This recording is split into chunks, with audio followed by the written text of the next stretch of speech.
What's good, guys? So the set list for Lightning Overdrive just dropped today. So today I'm gonna have the top 5 best cards from Lightning Overdrive, in my opinion. Not in any order, but I think these cards are crazy, and a bunch of them are low rarity. Starting off with the super rare Tri Brigade Bear Bloom, the Solid Assault. I can't believe it. This is a super rare, and I've been talking about this card for mad long. I think it's gonna bring Tri Brigade into the tier 1 category, but to make this card, you have to have 2 Tri Brigade monsters. You can discard 2 cards, then target one of your banished level 4 or lower beast warrior winged beast monsters, special summon it. I don't think that effect is that relevant, but we'll see. If this card is sent to the graveyard, you could activate this effect. You cannot special summon monsters for the rest of this turn except Tri Brigade monsters. Also add 1 Tri Brigade spell or trap from your deck to your hand, and then you place one from your hand to the bottom of the deck, just like Frigid. But now this card's crazy because you can add Revolt. You don't have to play Trap Trick anymore. Your engine gets to Revolt. And I've been saying this for the longest. Revolt is actually just insane. It's Soul Charge. This deck just searches its Soul Charge. You're going to summon a monster that banishes a card, and when it goes to graveyard, adds a card. And then you're going to trigger Nerval as well. The Revolt just triggers so many different effects. I think this card's going to be so crazy. I think everybody should be on the lookout for it. And it's a super rare. I think everybody's going to be on this deck. The second card, Drytron, Mu Beta Fafnir. I know a bunch of my friends are still into this deck. They think it's going to be tier 1. My boy Chella promised me he's going to get a deck list for this channel. So if you're watching this, Chella, I need you to get on that. But let's get on with the effect. 2 level 1 monsters. If you would tribute a monster for a ritual summon, you can detach appropriate materials from this card instead. So anything underneath it, you can use it as ritual material when you're using Medianus or anything like that. And this makes it so you can make the bigger rituals a little bit easier. You can only use each of the following effects of Drytron, Mu Beta Fafnir once per turn. If this card is XYZ summon, you can send 1 Drytron card from your deck to the graveyard. Why is that important? This is literally just Union Carrier. This is in archetype Union Carrier. Union Carrier is banned for Drytron, and now this card's just another Union Carrier. So this is kind of crazy to me. It does suck that Ben 10's out 1, but I still think this card's actually insane. When your opponent activates a spell trap card while you control a machine ritual monster, so the big rituals, the ones that are 4,000 attack, quick effect, you can detach 1 material from this card, negate the activation, and if you do, destroy that card. So that's 3 different effects that are all very relevant. I think going forward, the deck can definitely play the bigger ritual monsters. I think most people cut them when Ben 10 was at 3, but they'll probably look back into it. And I promise, guys, I'm going to have a deck list for this deck. I really want to see if this is actually still tier 1 or not. This card's a secret rare, and the card right after this, Diviner of the Heralds, is also dropping as a secret rare, I believe. So this deck is kind of going to be expensive. I believe you have to play at least 2 of the XYZ, and you definitely have to play 3 Diviner.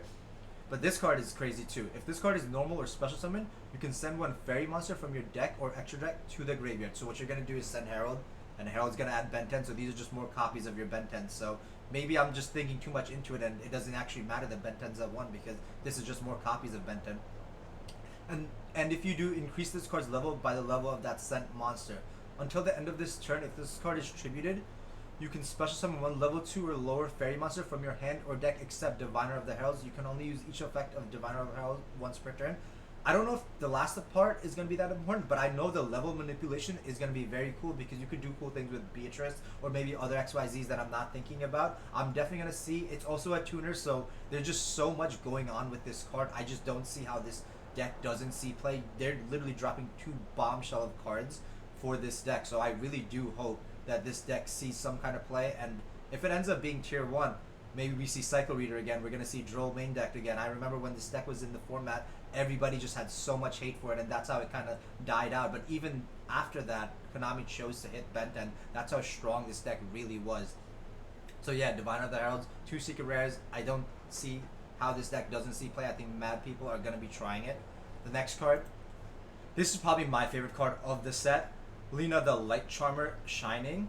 2 monsters, including a light monster. We've seen the other Charmers. We've seen the other Charmers in the format. We've seen the Fire one. I forgot the name. We've seen the Fire Charmer when Salamangreat was really big, so they could revive Ash and make their own XYZ. That was really cool. We've seen Asa recently because of Zoo monsters. You could summon their Zoo, make your Drytron or Zeus. And then we've also seen the Wind one kind of briefly as well, when against Virtual World you can summon their wind monsters back from graveyard and then go into other cool things. But the light one is actually crazy because light is one of the most popular attributes. Dragons can play this. I think going forward, so many decks are going to be playing this. But let me get on with the effect. You can target one light monster in your opponent's graveyard, special summon to your zone, discard points. So just like the other charmers. And to make it, you're going to need one light monster. If this card is Link Summon, if this Link Summon card is destroyed by battle or destroyed by an opponent's card effect while it's in its monster zone, you can add one light monster with 1500 or less defense from your deck to your hand. You can only use each of the effects once per turn. Why is this so good? It's just like the other charmer, but I think this is the best charmer. There's so many things in the format that are actually light. There's always been so many things in the format. In Dragon Link, if they Lancia you, you can make this, in the Dragon Link mirror, say they Lancia you can make this, summon their Lancia back, and then Lancia them back. That's insane. You can summon the opponent's lord in the Eldritch Mirror match, and then they don't have access to one of their lords. That's crazy. When they use Nibiru, you can use the token to make this. So there's just so many applications, and that's just like the very bare minimum that I thought of right away. I think this card's gonna see so much play. This is definitely by far my favorite card from this set, and I think it's a super rare. I think it's also a Starlight rare as well. But yeah, Lina the Light Charmer Shining, I think this is gonna see so much play. You can summon Mechaba, you can summon Ecclesia, trigger her effect. The possibilities are just endless because light monsters are crazy. And then the last card, Scrap Raptor. I really like Scrap Raptor because Orcus is one of my favorite decks, and I think Orcus can definitely see some rogue play, some tier 2 play. I think this card is crazy. The other decks are probably going to abuse the hell out of this card, but the effect, you can target one monster you control, destroy it. Also, you can normal summon one scrap monster during your main phase this turn, in addition to your normal summon / set. You can only gain this effect once per turn. If this card is destroyed by the effect of a scrap card and sent to the graveyard, you can add one scrap factory or non-tuner scrap monster from your deck to your hand. You can only use each effect of Scrap Raptor once per turn. So just like the other scraps, this card's also insane. Scrap Recycler, when you play Golem, is actually insane. Scrap Wyvern's insane. I think it's all slowly coming together. I'm really looking forward to playing Orcus with this. I'll see what I can come up with, what kind of concoction I can create.